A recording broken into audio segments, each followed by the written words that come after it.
Assalamualaikum warahmatullahi wabarakatuh. Saya Anissa Polotoe, kelas SI 2BM. Jadi di sini saya akan mereview kembali materi konsep sistem informasi. Oke, langsung saja masuk ke pembahasannya. Jadi yang pertama, konsep dasar sistem. Nah, apa itu sistem? Istilah sistem untuk sekarang ini masih banyak dipakai. Sebuah sistem terdiri atas bagian-bagian atau komponen yang terpadu untuk mencapai suatu tujuan. Secara sederhana, suatu sistem dapat diartikan sebagai suatu kumpulan atau himpunan dari unsur, komponen atau variabel yang terorganisir, saling berinteraksi, saling tergantung satu sama lain, dan terpadu. Salah satu teori mengenai sistem secara umum pertama kali yaitu teori yang diuraikan oleh Kenneth Balding, terutama menekankan perhatian terhadap setiap bagian yang membentuk sebuah sistem. Nah, teori sistem mengatakan bahwa setiap unsur pembentuk organisasi harus mendapat perhatian penuh dari pemimpin organisasi secara merata, baik komponen fisik maupun non-fisik. Nah, adapun unsur-unsur yang mewakili suatu sistem secara umum adalah memasukkan atau input, pengolahan atau proses, dan keluaran atau output. Kemudian ada karakteristik sistem. Ada beberapa karakteristik sistem. Yang pertama, komponen sistem.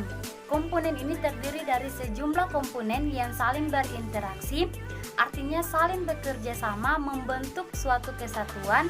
Komponen-komponen sistem atau elemen-elemen sistem dapat berupa suatu subsistem atau bagian-bagian dari sistem.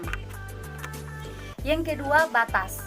Batas sistem diperlukan untuk membedakan satu sistem dengan sistem yang lain, agar tidak menyulitkan saat memberikan batasan skup tinjauan terhadap sistem.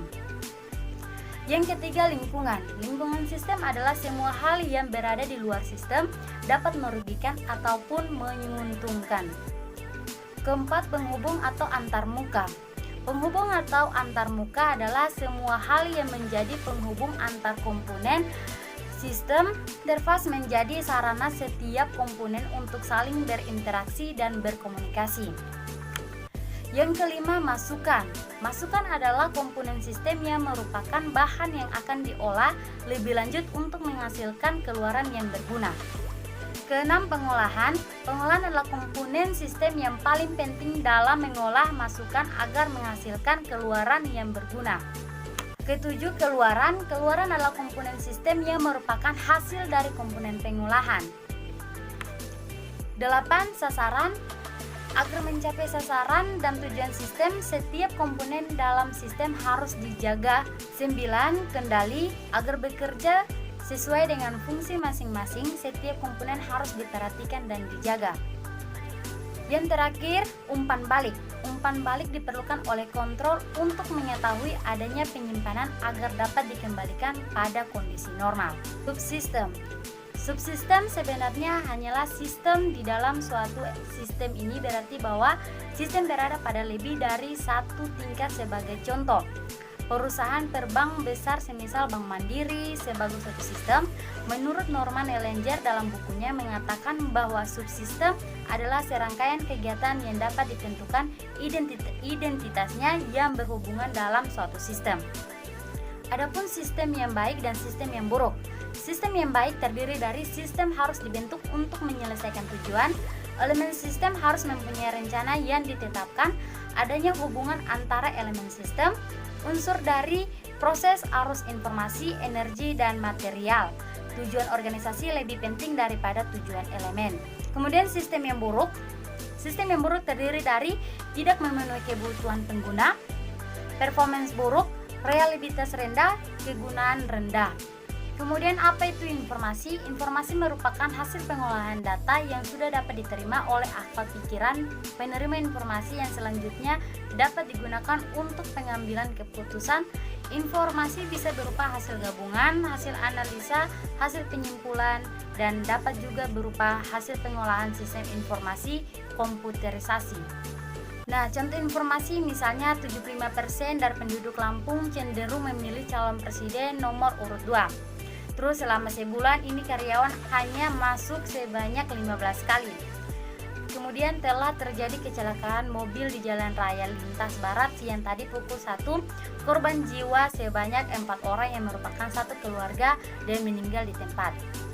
Kualitas informasi. Kualitas sistem informasi berpengaruh atas keberhasilan pengembangan sistem informasi. Dalam mewujudkan sistem informasi yang berkualitas, idealnya telah melalui fase quality, assurance, dan kontrol.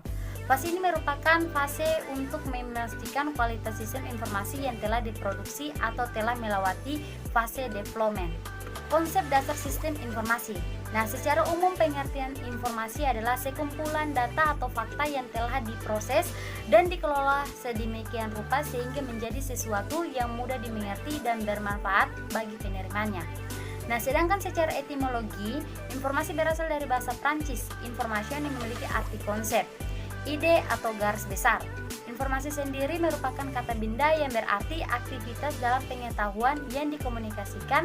Informasi adalah sekumpulan data atau fakta yang dikelola menjadi sesuatu yang bermanfaat bagi penerimanya. Apa itu informasi? Informasi yaitu data yang telah diolah menjadi sebuah bentuk yang berarti bagi penerimanya dan bermanfaat dalam mengambil keputusan saat ini atau mendatang. Nah, informasi dapat mengenai data mentah, data tersusun, kapasitas, sebuah saluran komunikasi, dan sebagainya. Ada beberapa pandangan mengenai informasi, yaitu informasi dapat memperkaya penyajian, mempunyai nilai kejutan, atau mengungkap sesuatu yang penerimanya tidak tahu atau tidak disangka. Informasi dapat mengurangi keraguan dan pilihan. Komponen sistem informasi. Dalam suatu sistem informasi terdapat komponen-komponen seperti perangkat keras atau hardware. Nah, hardware sendiri mencakup peranti-peranti fisik seperti komputer dan printer. Kemudian perangkat lunak atau software. Software ini sekumpulan instruksi yang memungkinkan perangkat keras untuk dapat memproses data. Kemudian prosedur. Prosedur sekumpulan aturan yang dipakai untuk mewujudkan pemrosesan data dan pembangkitan keluaran yang dikehendaki. Orang, semua pihak yang bertanggung jawab dalam pengembangan sistem informasi, pemrosesan, dan penggunaan keluaran sistem informasi. Kemudian basis data atau database. Ini sekumpulan tabel, hubungan, dan lain-lain yang berkaitan dengan penyimpanan data. Jaringan komputer dan komunikasi data. Nah, sistem penghubung yang memungkinkan sesumber atau resor dipakai secara bersama atau diakses oleh sejumlah pemakai. Tipe-tipe sistem informasi. Yang pertama, operational level system. Sistem pada level operasional mendukung manajer operasional dengan menyimpan berbagai aktivitas elementer dan transaksi dari organisasi. Misal penjualan aliran material dalam perusahaan, penggajian, dan lain-lain. Kegunaan utama dari sistem di level ini adalah untuk menjawab pertanyaan-pertanyaan rutin dan melacak aliran transaksi dalam organisasi. Misal, beberapa dana dikeluarkan untuk gaji bulan ini. Untuk menjawab pertanyaan ini, informasi secara umum harus tersedia yang terbaru dan akurat. 2. Knowledge level system. Mendukung knowledge workers dan data workers di sebuah organisasi. Kegunaan sistem pada level ini adalah membantu mengintegrasikan pengetahuan baru ke dalam bisnis dan untuk membantu organisasi untuk mengendalikan pekerjaan administrasi. Sistem pada level ini khususnya dalam bentuk dari workstation dan sistem perkantoran adalah aplikasi yang berkembang pesat di bisnis baru-baru ini. Yang ketiga, manajemen level system. Dirancang untuk melayani pengamatan, pengendalian pembuatan keputusan, dan aktivitas administratif level manajer menengah. Level ini biasanya menyediakan laporan secara periodik tentang data tertentu. Yang keempat, strategi level. Sistem membantu perancangan jangka panjang oleh para manajer senior. Perhatian utama terletak pada mengantisipasi perubahan pada lingkungan luar ke dalam organisasi. Stakeholder sistem informasi. Stakeholder adalah orang yang memiliki ketertarikan pada sistem informasi yang sudah ada atau ditawarkan. Stakeholder bisa termasuk pekerjaan teknis dan non-teknis, bisa pekerjaan dalam atau luar organisasi. Kategori stakeholder sistem informasi. Kategori dari stakeholder itu sendiri menurut Crosby tahun 1992 dikelompokkan menjadi dua, yaitu stakeholder utama, yaitu yang menerima dampak positif ataupun negatif di luar kerelaan dari suatu kegiatan. Nah, yang kedua, stakeholder pendukung, yaitu yang berperan sebagai perantaran dalam membantu proses penyampaian kegiatan. Tugas manajer sistem informasi. Yang pertama, sebagai pemimpin, manajer tidak harus terlibat langsung pada proses pembuatan sistem informasi. Yang kedua, untuk monitor pekerjaan dari stakeholder yang lain, manajer secara efektif berkomunikasi dengan stakeholder yang lain melalui pemain kunci yaitu sistem analisis. Yang ketiga, mengulas rencana proyek untuk merencanakan dan mengkoordinasikan kegiatan proyek-proyek teknologi informasi. Yang keempat, mengelola sistem backup, keamanan dan sistem bantuan di bidang teknologi informatika. Yang kelima, merancang, mengembangkan dan menafsirkan sistem informasi, teknologi informasi yang sesuai dengan tujuan organisasi, kebijakan dan prosedurnya. Skill manager sistem informasi, yang pertama problem solving, yang kedua budgeting and cost skill, yang ketiga scheduling and time management skill, yang keempat leadership skill, yang kelima resource management and human relationship skill, yang keenam marketing, contracting, consumer relationship skill. Sistem analisis. Sistem analisis merupakan individu ataupun kelompok dalam melakukan pengembangan sistem. Sistem analisis mempelajari permasalahan maupun kebutuhan pada suatu sistem, dan sistem analisis juga merupakan orang yang bertanggung jawab terhadap proses analisis maupun perancangan pada sistem informasi. Nah, tugas sistem analisis yang pertama mengumpulkan dan menganalisis dokumen maupun file yang ada hubungan dengan sistem yang sedang berjalan.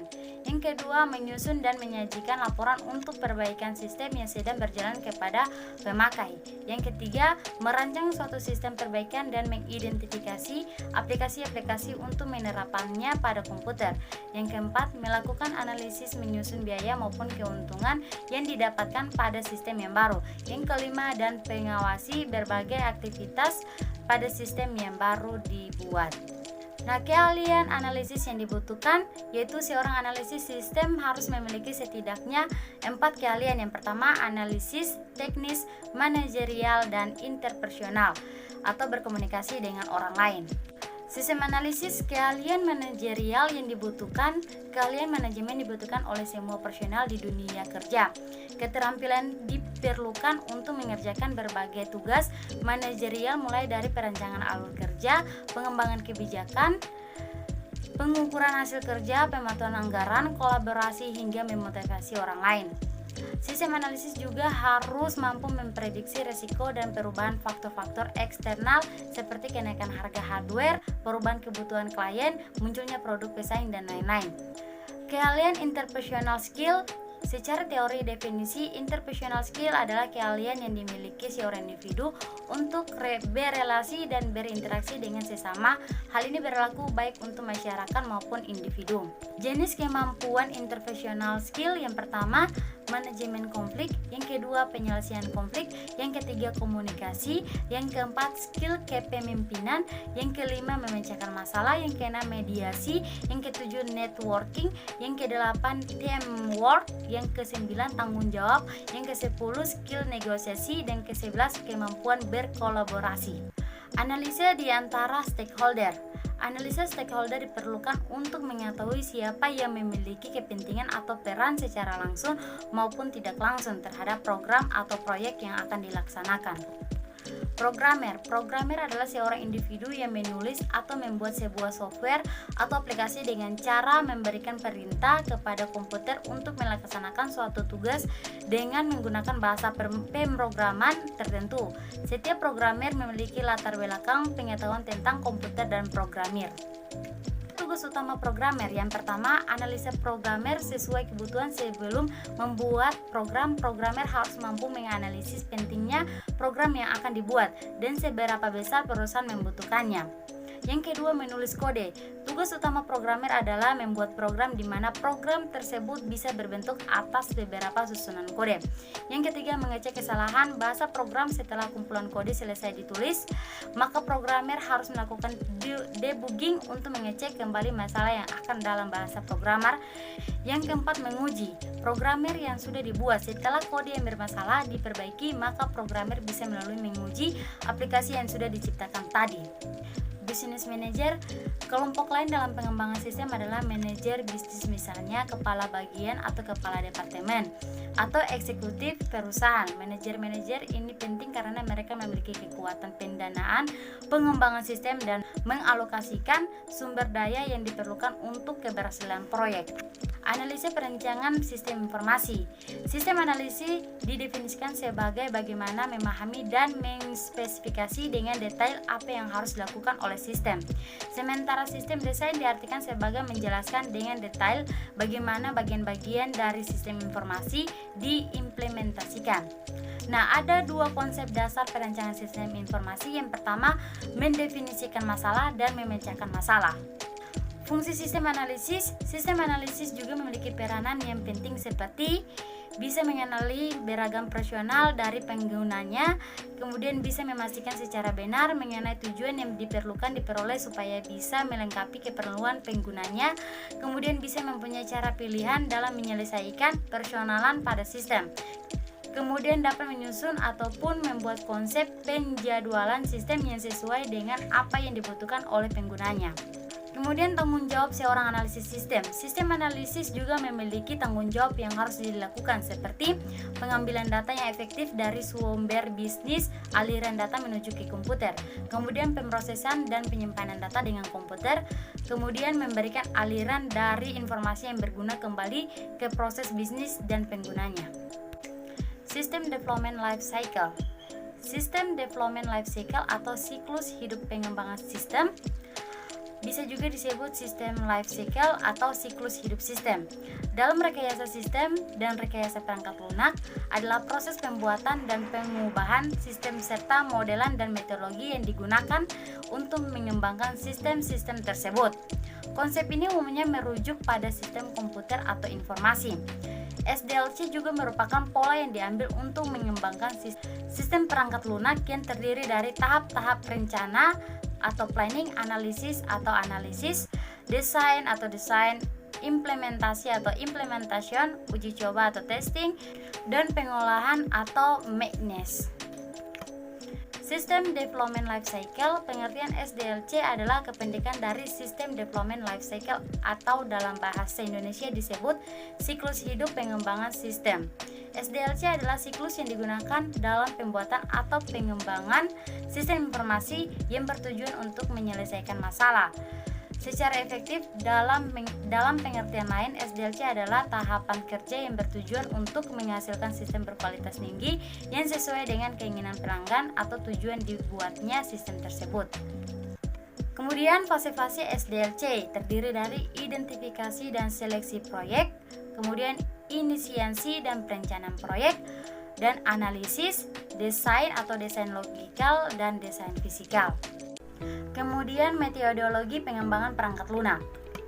Metodologi pengembangan perangkat lunak atau disebut juga model proses atau paradigma rekayasa perangkat lunak adalah suatu strategi pengembangan yang memadukan proses, metode, dan perangkat atau tools. Metode waterfall. Metode waterfall atau metode air terjun merupakan salah satu siklus hidup klasik atau classic life cycle dalam pengembangan perangkat lunak. Metode ini menggambarkan pendekatan yang cukup sistematis juga berurutan pada pengembangan software mulai dari spesifikasi kebutuhan pengguna, perencanaan, permodelan, konstruksi, penyerahan sistem ke pengguna, serta perawatan sistem. Adapun kelebihan dan kekurangan waterfall. Kelebihan dari waterfall yaitu memiliki proses yang urut mulai dari analisis hingga support. Kemudian setiap proses memiliki spesifikasi sendiri sehingga sebuah sistem dapat dikembangkan sesuai dengan apa yang dikehendaki atau tepat sasaran. Dan setiap proses tidak dapat saling tumpah atau tindih. Nah, kemudian kekurangan dari waterfall yaitu proses yang dilakukan cenderung panjang dan juga lama. Biaya pengguna metode yang cenderung mahal, membutuhkan banyak riset dan juga penelitian pendukung untuk mengembangkan sistem menggunakan metode waterfall. Nah, tahapan pada metode waterfall. Yang pertama, tahapan analisis. Tahapan analisis ini mengacu pada fenomena dan juga permasalahan yang terjadi. Yang kedua, tahapan desain. Tahapan desain ini pembuatan desain dari sebuah sistem. Yang ketiga, tahapan pengkodean. Tahapan pengkodean ini untuk bahasa pemrograman. Yang keempat, tahapan pengujian. Setelah sistem selesai dilakukan pengkodean, maka sistem tersebut diuji sebelum dilemparkan ke dalam pasaran untuk digunakan oleh user. Yang kelima, tahapan supporting. Tahapan supporting mengacu pada update dari sebuah sistem yang mungkin mengalami kerusakan, perbaikan terhadap sistem yang mengalami kerup dan kerusakan, serta penambahan fitur-fitur baru pada sistem tersebut. Kemudian model incremental. Model incremental merupakan hasil kombinasi elemen-elemen dari model waterfall yang diaplikasikan secara berulang, atau bisa disebut juga gabungan dari model linear, sekuensial atau waterfall dengan model prototipe. Nah, elemen-elemen tersebut dikerjakan hingga menghasilkan produk dengan spesifikasi tertentu. Kemudian proses dimulai dari awal kembali hingga muncul hasil yang spesifikasi lebih lengkap dari sebelumnya dan tentunya memenuhi kebutuhan pemakainya. Kemudian kelebihan dan kekurangan incremental. Nah, kelebihan dari incremental ini yang pertama, personel bekerja optimal. Yang kedua, mampu mengakomodasi perubahan secara fleksibel dengan waktu yang relatif singkat dan tidak dibutuhkan anggota atau tim kerja yang banyak untuk menjalankannya. Kemudian yang ketiga, pihak konsumen dapat langsung menggunakan dahulu bagian-bagian yang telah selesai dibangun, contohnya pemasukan dan karyawan. Yang keempat, mengurangi trauma karena perubahan sistem. Klien dibiasakan perlahan-lahan menggunakan produk setiap bagian demi bagian. Nah, yang kelima, memaksimalkan pengembalian model investasi konsumen. Sedangkan kekurangan dari incremental yaitu hanya akan berhasil jika tidak ada staffing untuk penerapan. Kemudian yang kedua, secara menyeluruh penambahan staf dilakukan jika hasil incremental akan dikembangkan lebih lanjut. Kemudian yang ketiga, hanya cocok untuk proyek dengan skala kecil. Yang keempat, kemungkinan tiap bagian tidak dapat diintegrasikan. Model prototipe. Metode prototipe merupakan suatu paradigma baru dalam metode pengembangan perangkat lunak, di mana metode ini tidak hanya sekedar evolusi dalam dunia pengembangan perangkat lunak, tetapi juga merevolusi metode pengembangan perangkat lunak yang lama, yaitu sistem sekuensial yang biasa dikenal dengan nama SDLC atau Waterfall Development Model. Adapun kelebihan dan kekurangan prototipe. Kelebihan dari prototipe yang pertama, pelanggan berpartisipasi aktif dalam pengembangan sistem sehingga hasil produk pengembangan akan semakin mudah disesuaikan dengan keinginan dan kebutuhan pelanggan. Kemudian penentuan kebutuhan lebih mudah diwujudkan, mempersingkat waktu pengembangan produk perangkat lunak, adanya komunikasi yang baik antara pengembangan dan pelangganan, terus pengembangan dapat bekerja lebih baik dan menentukan kebutuhan pelanggan, dan lebih menghemat waktu dalam pengembangan sistem, dan yang terakhir, penerapan menjadi lebih mudah karena pelanggan mengetahui apa yang diharapkannya. Sedangkan kekurangan prototipe yaitu proses analisis dan perancangan terlalu singkat, kemudian biasanya kurang fleksibel dan menghadapi perubahan. Walaupun pemakaian melihat berbagai perbaikan dari setiap versi prototipe, tetapi pemakaian mungkin tidak menyadari bahwa versi tersebut dibuat tanpa memperhatikan kualitas dan pemeliharaan jangka panjang. Dan yang terakhir, pengembangan kadang-kadang membuat kompromi implementasi dengan menggunakan sistem operasi yang tidak relevan dan algoritma yang tidak efisien. Model spiral. Model ini mengadaptasi dua model perangkat lunak yang ada, yaitu model prototyping dengan pengulangan dan model waterfall dengan pengendalian dan sistematikanya. Model ini dikenal dengan sebutan spiral boem.